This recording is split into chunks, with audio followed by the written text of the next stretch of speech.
M A Marathi M54 Marathi 222 वाङ्मय प्रकार द्वितीय सत्र पुस्तक 3 कविता आणि ह्या पुस्तकातील घटक 3 कवितांचे प्रकार. कवितांचे 2 प्रकार पडले जातात. एक म्हणजे आशयानुसार कवितेचे प्रकार आणि रचनेनुसार कवितेचे प्रकार. आता आपण बघूया की रचनेनुसार कवितेचे कोणते कोणते प्रकार पडतात. साधारणपणे रचनेनुसार कवितेचे प्रकार पाहता आपल्याला प्राचीन काव्य प्रकाराचा विचार करावा लागेल. पंडित कवी आणि संत कवी यांची लेखणी काव्यावाटे आपली भाषा समृद्ध करत होती. महाकाव्य, खंडकाव्य, सर्गबद्ध काव्यरचना असे वळण संस्कार असलेल्या पंडित कवी प्रकृतींनी मराठीसारख्या लोकबोलीच्या काव्यरचनेसाठी स्वीकार केल्यावर मराठी काव्याला कसे आकार प्राप्त झाले हे पाहता येते. त्या सर्व पार्श्वभूमीवर संत रचना कोणते योगदान देत होत्या तेही पाहता येते.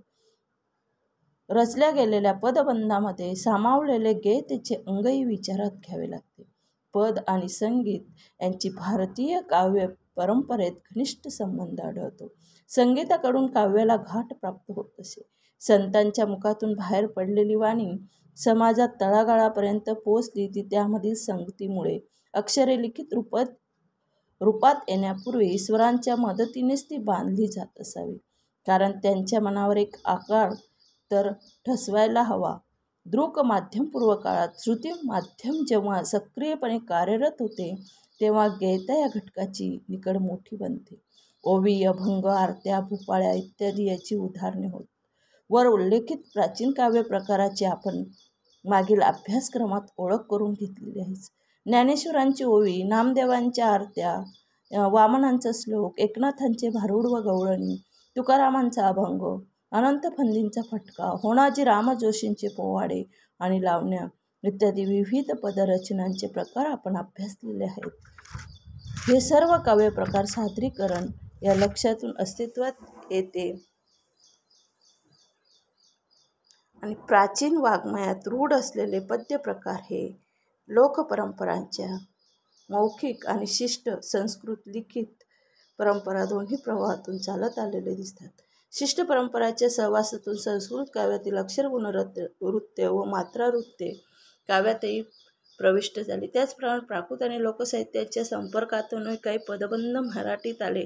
महानुभाव, वारकरी या 2 संप्रदायांनी सुरुवातीच्या मराठी पदरचना प्रस्तुत केल्या आहेत. महानुभाव कवी संस्कृत पंडित कवी नागदेवाच्या सूचनेनुसार त्यांनी मराठी पद्यरचना कराव्या लागल्या आणि वारकरी संतांनी लोकसाहित्याची संगत ओवी, अभंग इत्यादी रूपात लिखित पातळीवर आणली. प्राचीन काळात मराठीत कोणकोणते पदबंध अस्तित्वात होते हे आपल्याला मराठी आद्य गद्य ग्रंथ, लीळा चरित्र व महानुभावांचे इतर चरित्र वाङ्मय यामधून समजू शकते. त्यामधून नमन, मंगलाचरण, जती, ढवळे, चौपदी, पदे, ओवी, अभंग, भारुड यांचे उल्लेख आढळतात. गुजराती आणि जैन कवींच्या संगतीने मराठीत फागडा हा पद्य प्रकारही रचला जात होता. चक्रधारांनी फगडा गझल गायला असा लीळाचरित्रात उल्लेख आढळतो. तुकारामांनी फागडा रचल्याची नोंद आहे. जती. आता आपण पहिला प्रकार पाहू. जती. जती म्हणजे काय? देवाचा या मानवी राजाचा जय जयकार करणाऱ्या नमनाला जती असे म्हणत. महाराष्ट्र विरुद्ध गायनासाठी विख्यात होता. महानुभाव पंथ याला जती म्हणे, वारकरी यालाच नमने म्हणत. संगीतकार ग्रंथात याला मंगलाचार असा उल्लेख येतो, तर राजदरबाराला विरुद्ध गायन असे संबोधतो. तंजावरच्या राजे शहाराज भोसले यांनी रचलेले मंगल करुणासागर हे मंगलाचरणही तुकारामांचे वैशिष्ट्य दाखवते. जनवापका व आनंदघन अविनाश या प्रतिमा सामाजिकता विचारात घेता अर्थपूर्ण असल्याचे ध्यान येईल. पुढे यामधून आरती आणि पदबंधाने अस्तित्व रूढ झाले आणि कालमानानुसार तिच्यात बदल झाले, तरी ते मुख्य जय जयकार आणि मांगल्य त्यामध्ये असते. दुसरा प्रकार आहे ढवळे. ढवळे हा दक्षिणात्य लोकश्री संस्कृतीत मंगलचरण गायनाचा प्रकार मराठीतही महादंबेच्या रूपात आपल्यासमोर आहे. मराठी, कन्नड, तेलुगू स्त्रिया हा छंद विवाह गीतांमधून जोपासत आल्या आणि लोकसंस्कृताच्या कृषी परंपरेचे मूळ या छंदात जोपासले आहे. बैलाशी असणारा लोकश्रीचा संवाद त्यावाटे अक्षरबद्ध आहे. आजही लोकसाहित्यात विवाह गीतांचे वैशिष्ट्यपूर्ण अस्तित्व आहे. महंदबेचे ढवळे जरूर अभ्यासावेत. लोकपातळीवरचे काव्यछंद कसे लिखित पातळीवर येतात त्याची कल्पना येईल. महंदबेच्या ढवळ्यांची रचना 4 पदांची असून प्रत्येक 4 4 पादांच्या शेवटी लिखित पातळ जय जय श्री प्रभू गोविंद असे पालुपद येते. ही उत्स्फूर्त गायनोक्कल रचना आहे.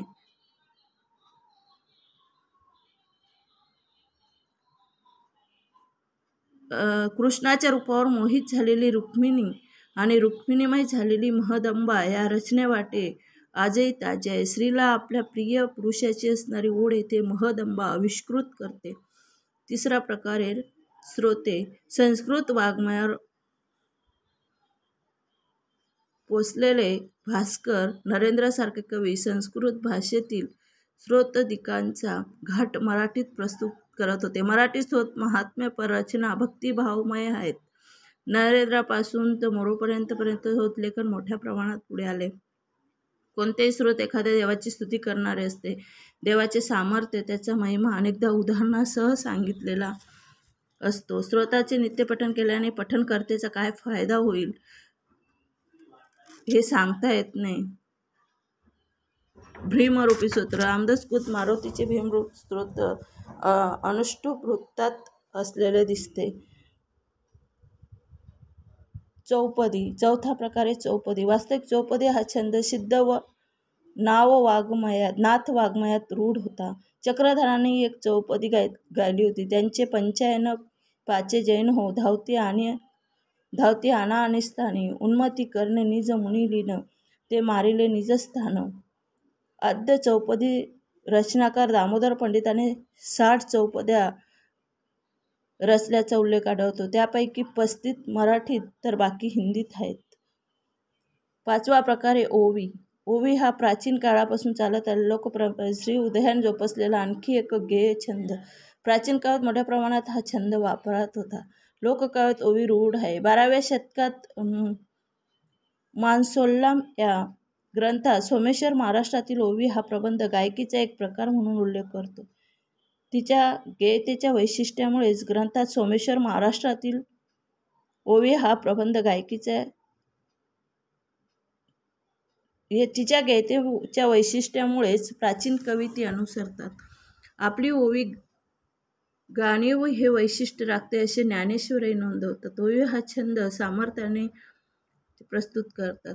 त्यांच्या हाती ओवी बागडते, चौफेर धावते, विविध विलासाचे नादाचे सूर ते प्रतिध्वनित करते. ओवी हा छंद अनियमित व लवचिक असतो.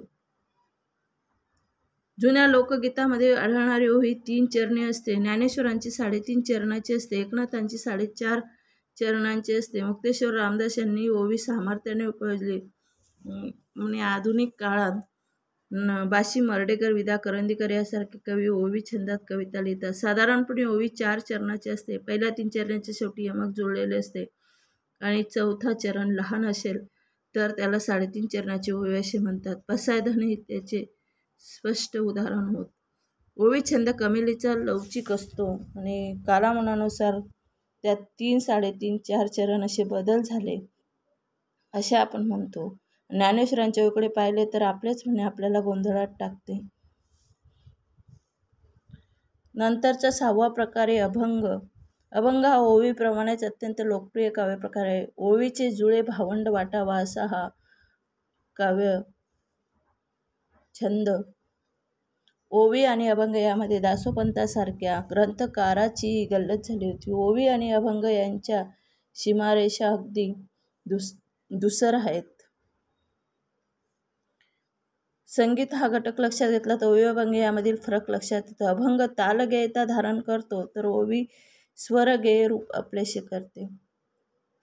ओवी आणि अभंग विकसित झाले. संस्कृत प्राकृत छंदाचे वर्गीकरण करताना कै. ह. दा. वेलणकर यांनी 3 भाग केले आहेत. त्यांचे येथे हे छंद समजून घेताना आठवण होते. स्वर संगीत, वर्ण संगीत आणि ताल संगीत. स्वर संगीतात गेय वैदिक छंद आहे. वर्ण संगीतात पाठ्य हा काव्यातील अक्षर गणवृत्त आहे आणि ताल संगीत गेय प्राकृत आणि अपभ्रंश भाषातील मात्रा वृत्त आहे. ओवी प्रमाणेच अभंगाची रचना लवचिक असते. अभंग हे ओवीचेच तालगेय रूप असते. नंतर अभंग या काव्य प्रकाराच्या आधुनिक काळातील कवींनाही आकर्षण आहे. गोविंदाग्रज, माधव, जुलियन, मर्ढेकर, विदा करंदीकर इत्यादी अर्वाचीन कवींनी अभंग रचना केल्या आहेत. 7वा प्रकार आहे भारुड. भारुड म्हटल्यावर एकनाथ पुढे येतात. प्रबोधनाचे कार्य मराठी संत सामाजिक समस्याच्या किती मुळाशी जाऊन साधू पाहतात त्याची कल्पना कीर्तन, भारुड, जोहार यासारखे प्रकार पाहता स्पष्ट होते. एकीकडे लोकरंजन व त्यातूनच उद्बोधन प्रबोधन ही परंपरा भारुड माध्यमातून जागवली. भारुड हा लोकनाट्याचा एक प्रकार आहे. भारुडामध्ये एक मध्यवर्ती पात्र असते व इतर नाममात्र सहकारी असतात. त्यांचा संवाद झडत असते. भारुडातून एक पात्री प्रयोग सादर होत असतो. मध्यवर्ती पात्र सोंग उठवत असते. गीत आणि अभिनय या माध्यमातून आध्यात्मिक संदेश पोहोचला जात असतो. भारुडाचा दुसरा प्रकार जोहार. जोहारामध्ये जातीभेद व कर्मठपणाचा उपवास असतो. कर्मठ ब्राह्मण व समंजस महार ही दोन्ही पात्रे ते मध्यवर्ती पात्रच वठवत असतात. भारुडाचा मूळ घाट लोकसंस्कृतीतून आलेला आहे.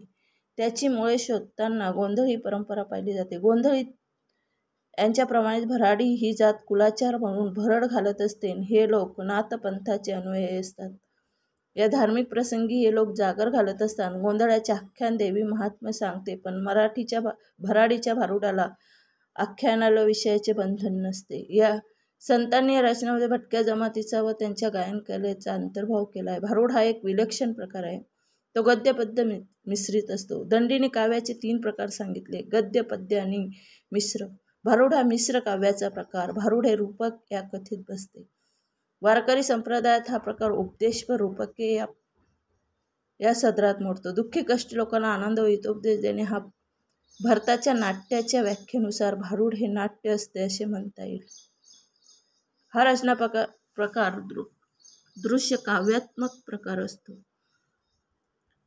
आणि 8वा रचना प्रकार कवितेचा पोवाडा व लावणी.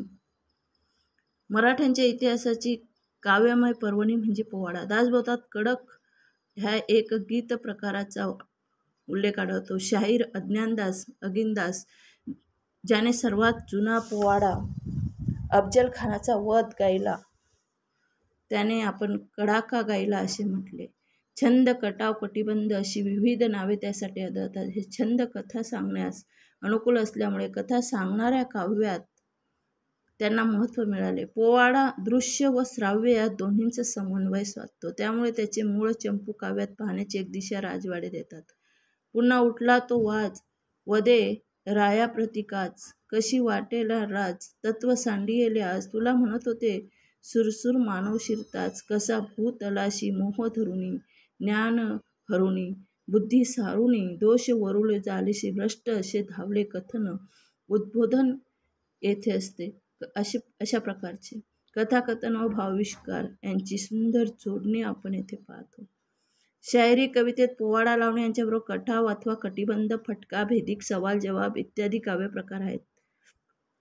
या अंतर्गत दीर्घ कविता प्रस्तुत झाल्या. कटिबंधमध्ये 8 मात्रांचे 2 गट मिळून एक तुकडा असतो आणि किती तुकडे प्रभावीपणे एका पाठोपाठ येत असतात. साधारणपणे 4 ओळींचे 1 कडवे. फटका या छंदात 8 मात्रांचे 3 गट, शेवटी प्रत्येक 6 मात्राच्या 2 ओळी ध्रुवपदाच्या असतात. हा अनंत पंदीचा स्वरूपसिद्ध फटका. फटक्याचा आता बालानंद जातीचा असतो.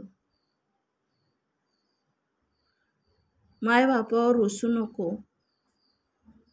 दूर एकला बसू नको, व्यवहारामध्ये फसू नको, कधी रिकामा बसू नको, हा फटक्याचा अंतरा. भेदिक सवाल. 9वा जो प्रकार आहे भेदिक सवाल. जवाब आणि झगडा हा प्रकार तमासगिरांच्या फळात रंगतो. यात संघर्ष असतो, नाट्य असते, रचना मुक्त असते, भाषा कशी सांकेतिक असते, काही ठोकताळे असतात. भेदिक फळ आणि तमाशा यांचे जवळचे नाते असते. यालाच कलगीतुरा असेही म्हणतात. सवालाची लावणी ऐकणाऱ्याला सतर्क बनवते. गण गवळण, भेदिक रचना, लावण्या, वग या सर्व प्रकारामध्ये आख्यात्मक, कथात्मक, कथनात्मक, नाट्यात्मक हे विशेष संगीत, अभिनय, नृत्य या कला प्रकारासह प्रभावी झालेले असतात. मध्ययुगीन काळापासून संत, पंथ आणि शाहीर यांच्या स्पर्शातून मराठी कविता पुढे आली आणि इंग्रजांच्या सहवात तिचे रूप बदलू लागले. आधुनिक काळातले रचनात्मक प्रकार म्हणून पुढील काही प्रकारांचा आपण अभ्यास करूया. आता हे जे 9 प्रकार आपण प्राचीन काळातले पाहिले ना आता आधुनिक काळातले रचना प्रकार पाहूया. त्याच्यामध्ये पहिला जो प्रकार आहे तो महाकाव्य. मध्ययुगीन आणि आधुनिक मराठीत महाकाव्यात रचना झालेल्या आहेत. महाकाव्य हा काव्याचा प्रकार असला तरी मुख्यतः हा कथनात्मक प्रकार आहे. आशयाची व्यापकता आणि विशालता महाकाव्याचे वैशिष्ट्य आहे. महाकाव्य या खऱ्या अर्थाने प्राचीन काव्यप्रकार व्यक्तिवादाचा उदय होण्यापूर्वी त्या काळात माणूस आणि त्याच्या भोवतालची सृष्टी यात एकात्म भाव होता. अशा काळाची महाकाव्य निर्मिती आहे असे जॉर्ज लुकाचने म्हटलेले असते. तरी आधुनिक काळातही महाकाव्या नावाखाली रचना झालेल्या आहेत. एका ललकृतीचा व्यापक मानव समूहाचा एका युगाचा वेध महाकाव्यात घेतलेला असतो. महाकाव्याचे आर्ष आणि विदग्ध असे दोन प्रकार केले जातात. रामायण महाभारत ही आर्ष महाकाव्य आहे, तर कालिदास, भास, भारवी यांची महाकाव्ये विदग्ध आहेत. मध्ययुगीन मराठीत भास्कर भट्ट, नरेंद्र महानुभाव कवींनी शिशुपालवध व रुक्मिणीस्वरी महाकाव्य लिहिलेली आहेत. आधुनिक मराठीत म. कुंटे, राजा शिवाजी या महाकाव्याप्रमाणे गणेशशास्त्री लेले, वा. खरे, वि. भिडे यांची महाकाव्य रचना केलेल्या आहेत. पण आधुनिक महाकाव्य प्राचीन महाकाव्याला दर्जा गाठू शकणारी आहे असे म्हणता येणार नाही. दुसरा प्रकार आहे खंडकाव्य. विश्वनाथाने खंडकाव्य म्हणजे महाकाव्याचे अनुकरण करणारा पण आवाका कमी असणारा प्रकार असतो असे म्हटलेले आहे. संपूर्ण जीवनाचे किंवा एका युगाचे चित्रण करण्याऐवजी त्याच्या एका खंडाचे चित्रण खंडकाव्यात होते. खंडकाव्यात नाट्यतत्व अधिक असते. आख्यान कवितेहून खंडकाव्य वेगळे असते. मराठीत रविकिरण मंडळाच्या काळात यशवंत गिरीश यांनी खंडकाव्य लिहिलेली आहेत. दशपदी. आधुनिक काळात दशपदी हा रचना प्रकार कवी अनिल यांच्या प्रतिभेने मराठी कवितेला प्रस्तुत केला. गझलपेक्षा दशपदी कशी वेगळी आहे हे त्यांनी स्पष्ट केले. 2-2 ओळींचे एक पद अशा 10 पदांची एक कविता म्हणून दशपदी असे नाव दिलेले. एका ओळीत साधारणपणे 8-10 शब्द असतात. 2 ओळींच्या शेवटी यमक बहुधा असते, पण यमक असावेच असे बंधन नसते. दशपदीचा अमुक एक आशय असे काही ठरलेले नसते. तिसरा मुक्तछंद. आधुनिक काळात जुन्या कवितेने एक मोठी कलाटणी घेतली व त्यातून मुक्तछंद या काव्याचा एक नवा प्रकार अस्तित्वात आला. स्वातंत्र्य चळवळीच्या काळात कवितेसंदर्भात काय बदल झाले? एक म्हणजे शैलीगत आविष्कार आला, म्हणजेच मुक्तछंद आला आणि आपले जे विचार असतात ते व्यक्त करायचे सर्वप्रथम काव्याच्या पारंपरिक चौकटीस मुक्त झाल्याशिवाय शक्य नव्हते. हा विचार व्यक्त करण्याच्या गरजेतून कवितेचा छंद मुक्त झाला आणि मुक्तछंद सामान्यतः गद्य सदृशच असतो. गद्य व मुक्तछंद यातील फरक टिपायचा तर शब्दांचे संयोजन, शब्दांची जागा, विशिष्ट शब्दांनी धारण केलेला आकार, कवितेतील शब्दांचे चित्रशब्द, निवड शब्द, योजकता, वाक्य कुठे सुरू करावे, कुठे संपवायचे, काही वेळेला शब्द कुठे सोडायचा, शब्दांची अचूक जागा यामधील झालेला बदल आपण नवे तंत्र म्हणून कवीला हे सगळे जमलेले असावे लागते. ही नवी तंत्र वापरणे पाश्चिमात्य जगात खूप आधीपासून सुरू झाले होते. T.S. इलियटच्या वेस्टलँडनंतर तंत्र हे जगभर लोकप्रिय झाले आणि कवी वृत्तछंदाच्या बंधनातून पारंपरिक नियमातून मुक्त होण्याची शक्यता आली आणि कवी जुन्या बंधनातून स्वतंत्र झाला. पण काव्य म्हणून अस्तित्व अधोरेखित होण्यासाठी त्याच्या नव्या रचनेत नवी शिस्त हवीच. म्हणून येथे कवींनी अर्थाची लय पकडलेली असते. नवीन तंत्रात कवी वाक्याची लय, शब्दाची लय धरत नाही, अर्थाची लय चिमटीत धरण्याला नवकाव्यात खूप महत्त्व प्राप्त झाले. अर्थाची लय त्यांनी पकडलेली असते आणि या प्रवाहात त्याला टिकवावे लागत असते. अर्थाची लय हीच त्याची काव्यवस्तू बनलेली असते. मुक्तछंदात कवी वाक्याची लय, शब्दाची लय, वर्णाची लय या गोष्टीतून पूर्णपणे मुक्त झालेला असतो असे म्हणता येणार नाही. कारण मुक्तछंदाच्या विशेषत्वाने पुरस्कार करणारे कवी अनिल यांनी मुक्तछंद केवळ गद्य सदृश्य असू नये, अर्थाच्या लयीबरोबर कविता वाचताना एक उच्चार लय आणि छंदास लयही जाणवावी असे म्हटले आहे. नवे काव्य हे अर्थहीन असते हे तंत्रवाहक असत नाही. नवे काव्य हे अर्थवाही असते, ते तंत्रवाहक असत नाही. जुन्या कवितेत या तंत्राला महत्त्व दिले जाते. तिथं गण, मात्रा, ध्वनी, अंत्यप्रास हा तांत्रिक घटकांना महत्त्व होते. पण नव्या काव्यात हे घटक बाजूला झाले. जुनी शिस्त कसोट्या दूर होऊन तिथे नव्या कसोट्यांना कवितेचा अवकाश वापरा. आता रचनेनुसार कवितेचे प्रकार आपण पाहूया. प्राचीन काळातले 9 प्रकार आणि आधुनिक काळातले 3 असे एकूण रचनेनुसार कवितेचे 12 प्रकार आहे. प्राचीन काळातील 9 आणि आधुनिक काळातील 3. प्राचीन काळातील 1 जती, 2 धवळे, 3 श्रोते, 4 चौपदी, 5 ओवी, 6 अभंग, 7 भारुड, 8 पोवाडा व लावणी आणि 9 भेदिक सवाल. आणि आधुनिक काळातील जे प्रकार आहे महाकाव्य, खंडकाव्य आणि मुक्तछंद. जर हा व्हिडिओ आवडला असेल तर लाईक, शेअर, सबस्क्राईब करायला विसरू नका.